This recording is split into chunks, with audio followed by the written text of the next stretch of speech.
إن الحمد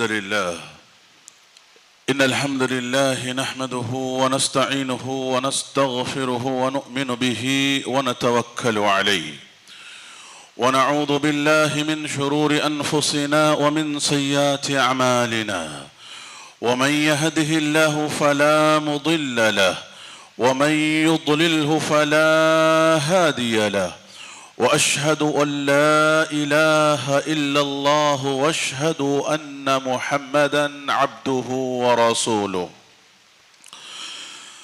أعوذ بالله من الشيطان الرجيم. بسم الله الرحمن الرحيم. يا أيها الذين آمنوا اتقوا الله حق تقاته ولا تموتن إلا وأنتم مسلمون. يا أيها الناس اتقوا ربكم الذي خلقكم من نفس واحدة وخلق منها زوجها وبث منهما رجالا كثيرا ونساء واتقوا الله الذي تساءلون به والأرحام إن الله كان عليكم رقيبا. يا أيها الذين آمنوا اتقوا الله وقولوا قولا سديدا يصلح لكم أعمالكم ويغفر لكم ذنوبكم ومن يطع الله ورسوله فقد فاز فوزا عظيما. أما بعد فإن خير الحديث كتاب الله وخير الهدي هدي محمد صلى الله عليه وسلم وشر الأمور محدثاتها وكل محدثة بدعة وكل بدعة ضلالة وكل ضلالة في النار. وقال تعالى أذن للذين يقاتلون بأنهم ظلموا وإن الله على نصرهم لقدير. محترم بزرگان دین، نوجوانان اسلام اور پردہ نشین خواتین اسلام، ہر طرح کی حمد و ثنا، بزرگی، بڑائی اس اللہ وحدہ لا شریک کے لیے لائق و زیبا ہے جو اکیلا تنہا اس کائنات کے ذرے ذرے کا مالک ہے، محافظ ہے. اس کے بعد تمام انبیاء کرام پر درود و سلام ہو، بالخصوص ہمارے اور آپ کے آخری نبی پر صلی اللہ علی نبینا محمد وآلہ واصحابہ اجمعین.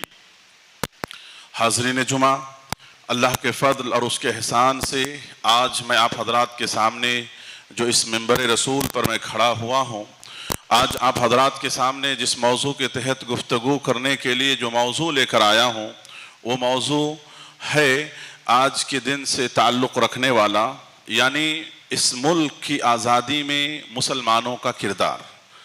یہ ایک تاریخ، ایک ہسٹری جو ہم اور آپ نہیں جانتے ہیں، یہ جو نسل ہے ان چیزوں سے واقف نہیں ہے. لہذا آج کے دن آپ پورے ملک کے اندر اس ملک کی تاریخ کے بارے میں ہر جگہ مختلف علماء کی زبانی، مختلف قسم کے اسپیکرز کی زبانی آج لوگوں کو سنایا جا رہا ہوگا. میرے بھائیو، یہ ضروری ہے کہ یاد دہانی کے لیے ان تمام چیزوں کا بار بار ذکر کیا جائے، کیونکہ یہ ہماری بہت قیمتی تاریخ ہے. اس ملک کے اندر ہمارے آباء و اجداد نے، ہمارے اسلاف نے، ہمارے علماء نے کیا کچھ رول ادا کیا، کیسی کچھ قربانیاں انہوں نے دی، ان تمام چیزوں کا جاننا از حد ضروری ہے. ایسے حالات میں جبکہ فرقہ پرست لوگ بار بار سمجھیے ان سوالات کو اٹھاتے ہیں، ہماری دیش بھکتی پہ سوال اٹھاتے ہیں، اور ہمارے جو مجاہدین ملک و ملت تھے، ان کی تاریخ کو باقاعدہ طور پر سلیبسوں سے، اسکولوں سے باقاعدہ طور پر مسخ کیا جا رہا، مٹایا جا رہا ہے۔ میرے بھائیو، میں مختصراً آپ کے سامنے اس بات کو بیان کرنے کی میں کوشش کروں گا۔ میرا مقصد یہ ہے کہ ہم اس تاریخ کو جانیں اور اس تاریخ کو سمجھیں، اسی ارادے سے آپ کے سامنے اس تاریخ کو بیان کیا جا رہا۔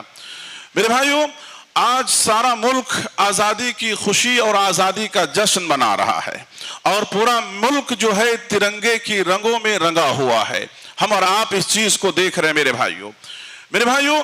میں جو اپنی بات کی شروعات کرنے جا رہا ہوں کہ ملک کی تاریخ کے تعلق سے، آزادی ہند میں مسلمانوں کی کردار کے تعلق سے، اصل میں آپ کے سامنے بنیادی طور پر یہ بات بتا دوں کہ یہ تاریخ بیان کرنے کا میرا مقصد کیا ہے، کیوں میں اس تاریخ کو بیان کر رہا ہوں۔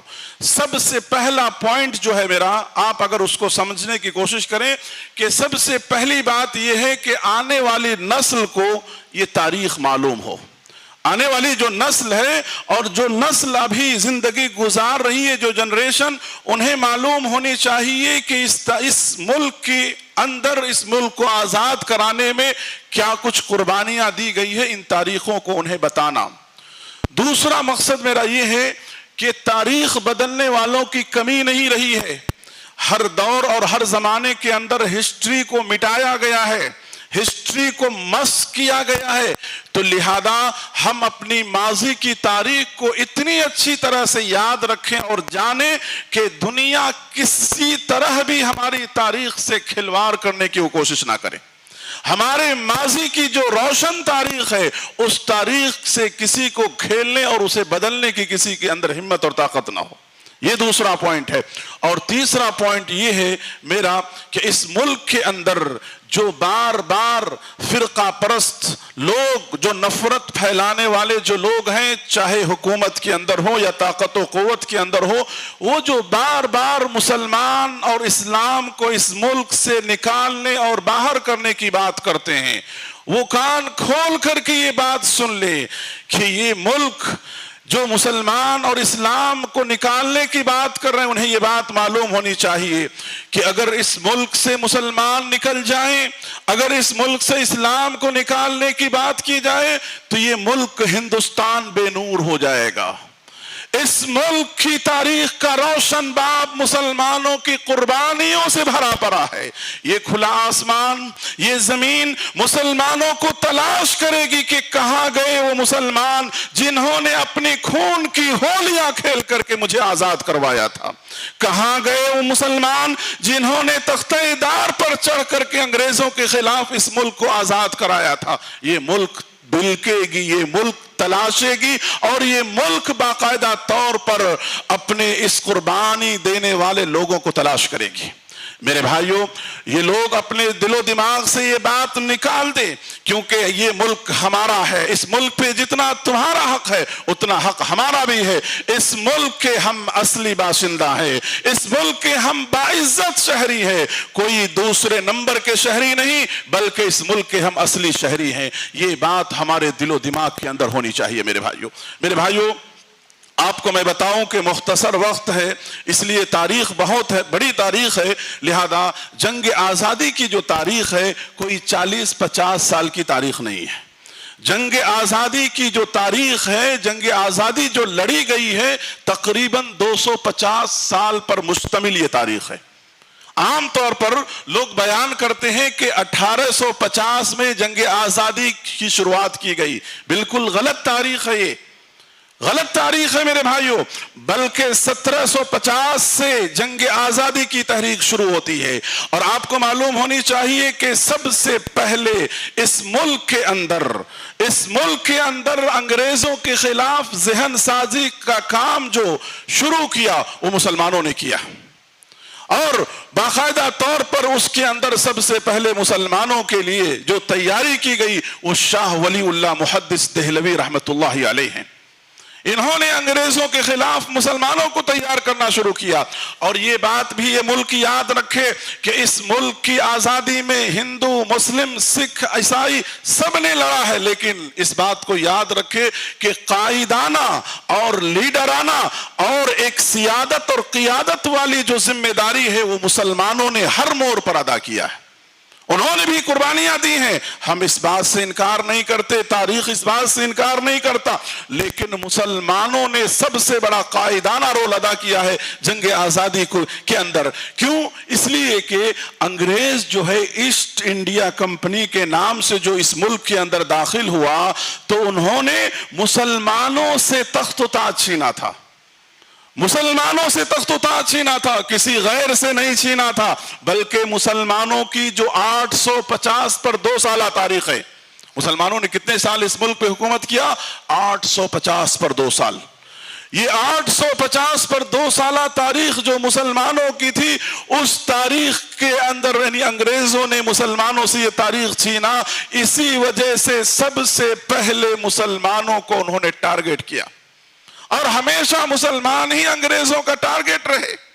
تو لہذا باقاعدہ طور پر شاہ ولی اللہ محدث دہلوی رحمت اللہ علیہ نے اپنی اس جذبے کو اپنی وراثت میں چھوڑا، اور باقاعدہ طور پر ان کے فرزند شاہ عبدالعزیز رحیم آبادی، جنہوں نے جنگ آزادی کے لیے سب سے پہلے جہاد کا فتویٰ دیا، انہوں نے سب سے پہلے انہوں نے فتویٰ دیا اس معاملے کے اندر.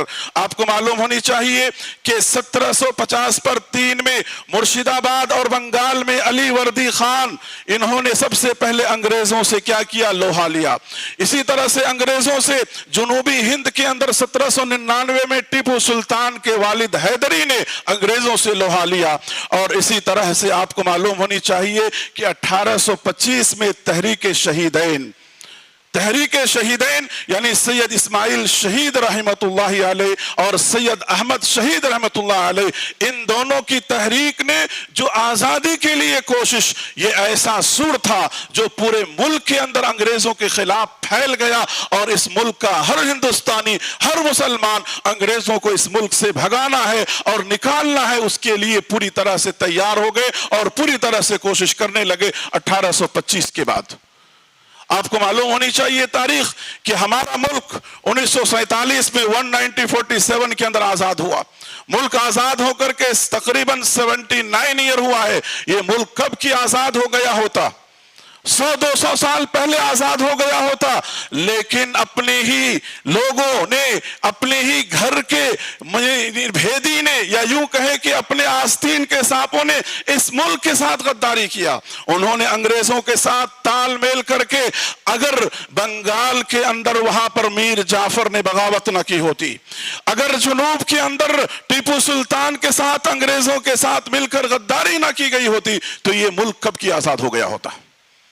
تو ہمیشہ اور ہر دور میں ہم نے اپنوں سے نقصان اٹھایا ہے. لہذا انہوں نے انگریزوں سے مفاہمت کر کے، انگریزوں سے مل کر کے انہوں نے غداری کیا، اپنے ایمان کو بیچا، اپنے ضمیر کو بیچا، اپنے زمین کو انہوں نے بیچا.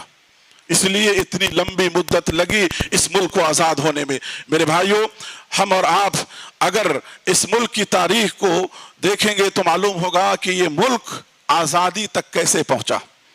اگر تاریخ اور واقعات کی روشنی میں اگر آپ کے سامنے میں بیان کروں تو یہ ملک جو ہے خون کی ندیوں کو پار کر کے یہ ملک یہاں تک پہنچا. یہاں کے مسلمانوں نے خون کی ہولیاں کھیل کر کے یہاں تک پہنچا اور اس ملک کو آزاد کرایا، جس ملک کے اندر آج ہم الحمدللہ امن اور شانتی کے ساتھ زندگی گزار رہے ہیں. میرے بھائیوں، آپ کو میں نے جیسے کہ بتایا، مغل سلطنت کا آخری بادشاہ، مغل سلطنت کا آخری بادشاہ بہادر شاہ ظفر، جس کو انگریزوں نے قید کیا، اور انگریزوں نے قید کرنے کے بعد ان کے 4 شہزادے تھے، 4 ان کے فرزند تھے. وہ صحت مند خوبصورت نوجوان جو محل کے اندر پلا ہوا تھا، انگریزوں نے گرفتار کرنے کے بعد بہادر شاہ ظفر کے نظروں کے سامنے ان کے 4 فرزندوں کو ذبح کر دیا. اللہ اکبر! 4 فرزندوں کو ذبح کر دیا. اسی کے بعد بہادر شاہ ظفر کو سمجھیے قید خانے میں ڈال دیا گیا، اور اس کی جو بڑی مشہور سمجھیے غزل ہے، لگتا نہیں ہے جی میرا اجرے دیار میں، اس کے بعد انہوں نے آخری کلام کہا تھا میرے بھائیوں، یہ قربانی انہوں نے ملک کی آزادی کے لیے دیا۔ میرے بھائیوں اتنا ہی نہیں بلکہ اس ملک کے اندر جب کبھی آزمائشوں کی ضرورت پڑی، جب کبھی جان کی ضرورت پڑی، جب کبھی پھانسی کی ضرورت پڑی، سب سے پہلے مسلمان اپنا سینہ سب سے آگے رکھا۔ اور یہی وجہ ہے کہ شاعر کہتا ہے کہ سرفروشی کی تمنا اب ہمارے دل میں ہے، دیکھنا ہے زور کتنا بازوئے قاتل میں ہے۔ یہ کلام ایک شاعر کا ہے، لیکن اس کے اندر ہر ہندوستانی کا جذبہ اس کے اندر پنہا ہے۔ میرے بھائیوں باقاعدہ طور پر آپ کو واقعات کی روشنی میں چند ایک واقعات میں آپ کو بیان کرتا ہوں، جو بڑا دردناک، بڑا المناک واقعہ ہے، جس واقعے کو اگر ہم سنتے ہیں تو ہمارے رونگٹے کانپ جاتے ہیں۔ آپ کو معلوم ہونی چاہیے کہ حسرت موہانی یہ بہت بڑے شاعر تھے، جنہوں نے سب سے پہلے انقلاب زندہ باد کا نعرہ انہوں نے لگایا تھا۔ آپ کو معلوم ہونی چاہیے کہ انگریزوں نے انہیں گرفتار کر کے ان کے پورے ہاتھ سب پھاڑ دیے تھے، اس طرح کی ان کو تکلیف دی گئی۔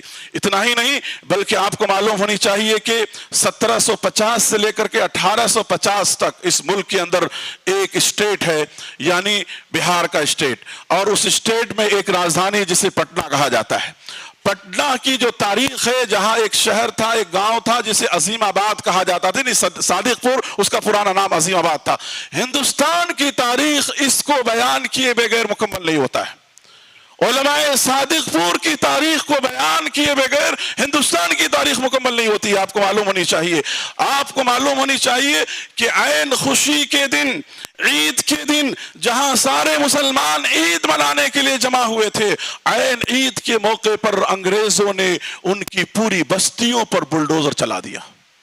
عین خوشی کے موقع پر پوری بستی، یعنی صادق پور کے پوری بستی پر، اور آپ کو یہ بھی بتا دوں یہ پورا علاقہ علماء اہل حدیث کا علاقہ ہے، جنہوں نے تقریباً 100 سال یعنی پوری 1 صدی انہوں نے اپنی وراثت میں اپنے بچوں کو نصیحت کرتے ہوئے جاتا تھا ہر مرنے والا کہ اس ملک سے جب تک انگریز بھاگ نہ جائے، غلامی ختم نہ ہو جائے، اس وقت تک دم نہیں لینا۔ میرے بھائیوں یہی وجہ ہے کہ پنڈت جواہر لال نہرو جب سب سے پہلے اس ملک کے پرائم منسٹر بنے تو باقاعدہ طور پر آفیشل طور پر حکومتی سطح پر انہوں نے یعنی پردھان منتری بننے کے بعد اس ملک کے لوگوں کا شکریہ ادا کیا، اور انہوں نے کیا کہا اپنی تاریخی تقریر کے اندر، آج بھی آپ کو یہ تاریخی تقریر ملے گا، اسپیچ ملے گا، انہوں نے کہا کہ اس ملک کے سارے مجاہدین کی قربانی ایک پلڑے میں اور علماء صادق پور کی قربانی ایک پلڑے میں رکھا جائے، سب سے وزنی جو ہے علماء صادق پور کی قربانی ہوگی۔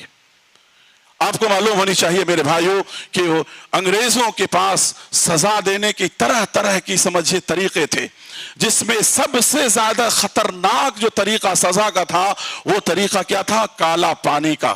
جو جزیرہ انڈومان اور نکوبار کے اندر جو جیل بنایا گیا ہے، جو سب سے خطرناک جیل، جس کو سن کر کے روح کانپ جاتا تھا انسانوں کا، جس کے اندر باقاعدہ طور پر آپ کو معلوم ہونی چاہیے کہ جعفر تھانیسوی رحمت اللہ علیہ، مولانا ولایت علی رحمت اللہ علیہ، مولانا یحییٰ رحمت اللہ علیہ، ان لوگوں کو باقاعدہ کالا پانی کا سزا دیا گیا، اور باقاعدہ طور پر 15 سال کی سزا مکمل کرنے کے بعد مولانا جعفر تھانیسوی رحمت اللہ علیہ نے ایک کتاب لکھی، کالا پانی۔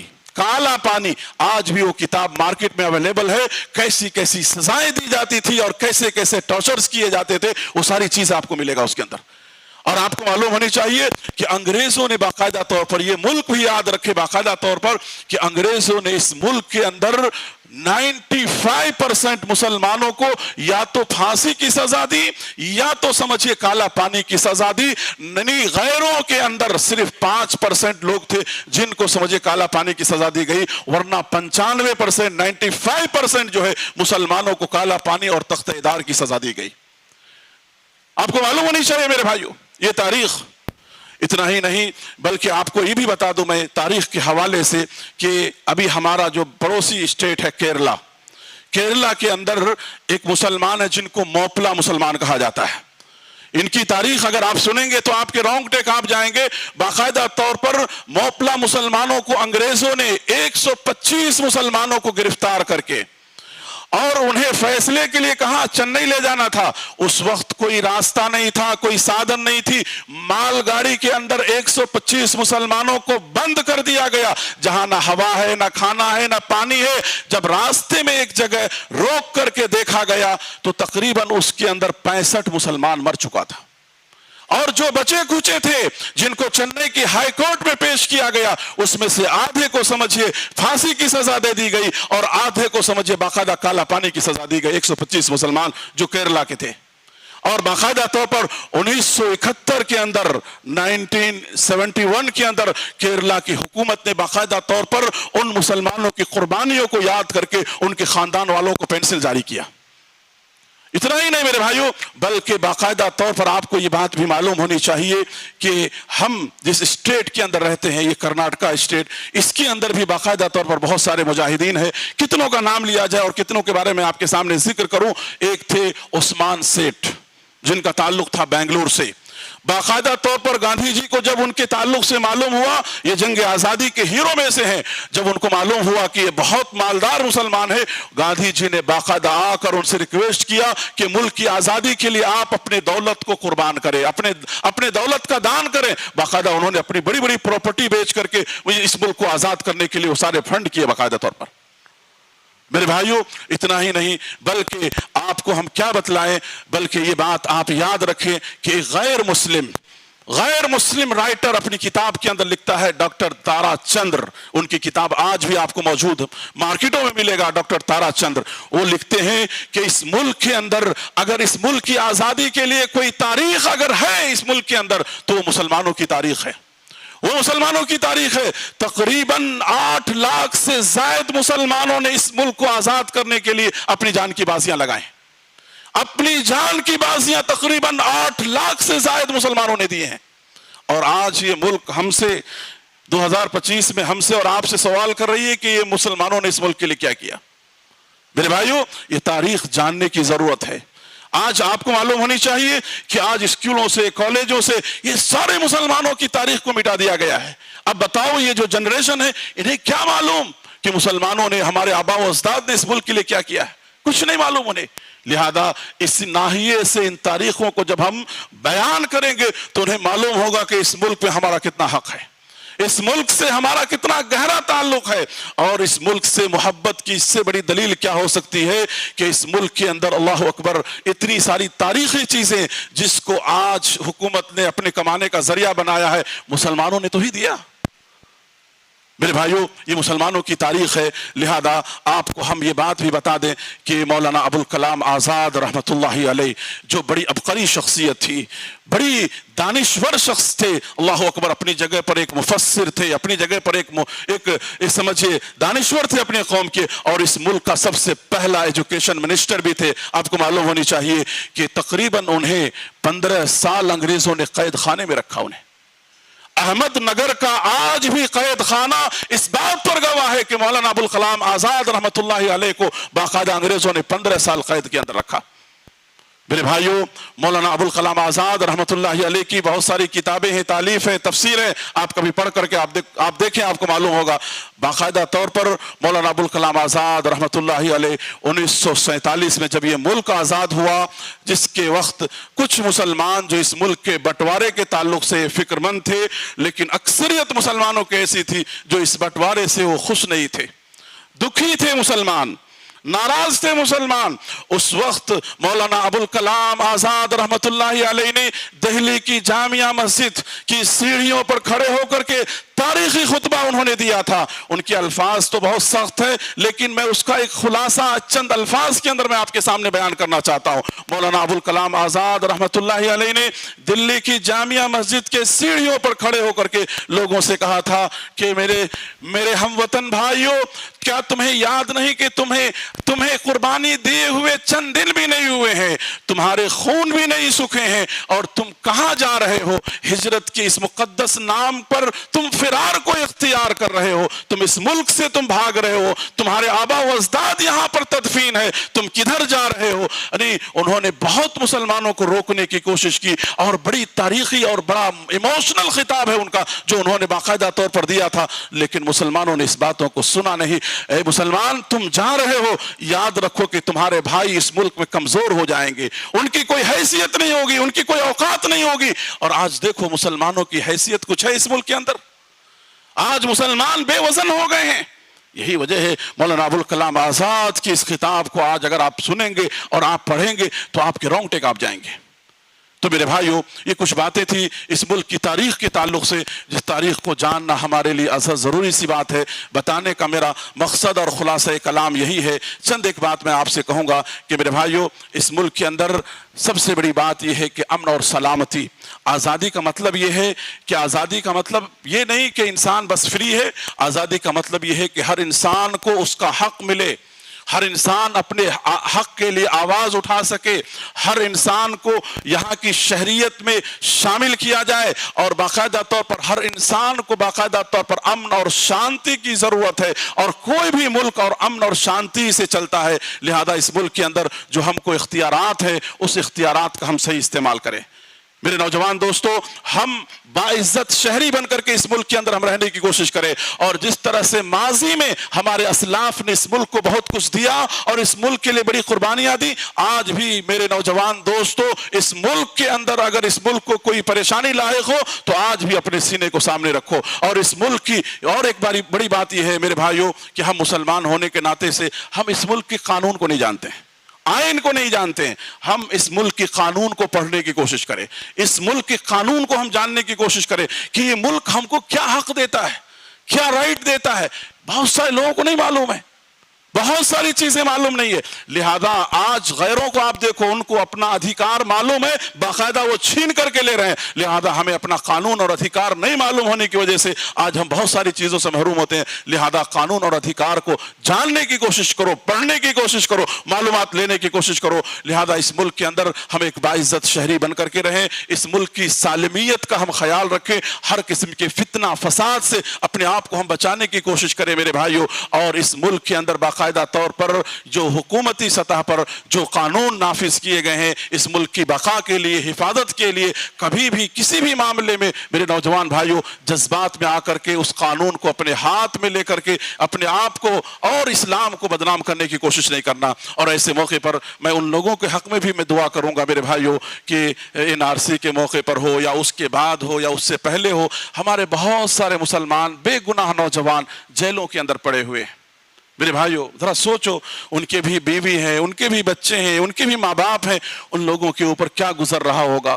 سالوں سال سے بے گناہ لوگوں کو بند کیا ہوا ہے۔ آپ نے سنا ہوگا سوشل میڈیا کے ذریعے سے کتنے ایسے لوگ جو 15 سال 20 سال جیلوں میں رہا، آخر میں کورٹ نے کہا اس کا کچھ بھی جرم نہیں ہے۔ کیا فائدہ میرے بھائیو، زندگیاں ان کی برباد ہو رہی ہے۔ لہذا اللہ سے دعا کریں کہ اللہ تعالیٰ ان بے قصور مسلمانوں کی اللہ حفاظت فرمائے، اللہ ان کے گھر والوں کی حفاظت فرمائے، اور اللہ تعالیٰ ان کے نکلنے کے اسباب اللہ رب العالمین پیدا فرمائے، ذرائع اللہ رب العالمین پیدا فرمائے، آمین۔ میرے بھائیو یہ کچھ باتیں تھی جو آپ کے سامنے بیان کی گئی ہے۔ اللہ تبارک و تعالیٰ سے ہم دعا کرتے ہیں کہ رب العالمین اس ملک کی بقا اور سالمیت کے لیے اللہ تعالیٰ ہم کو اور آپ کو ہمیشہ یعنی جو بھی اصول اور ضوابط ہیں ان تمام چیزوں کی حفاظت کرنے کی اللہ توفیق نصیب فرما، اور ہر طرح کے فتنے فساد سے اللہ تعالیٰ ہم تمام کی اللہ رب العالمین حفاظت فرما۔ اور اس ملک کے اندر جو ہمیں اللہ تعالیٰ نے موقع دیا ہے، حق دیا ہے دعوت و تبلیغ کا، اس دعوت و تبلیغ کے یعنی اس موقع سے ہم فائدہ اٹھائیں اور اپنا پیغام جو ہے برادران وطن تک ہم پہنچانے کی کوشش کریں، آمین۔ اقول قولی ھذا استغفر اللہ لی ولکم لسائر المسلمین۔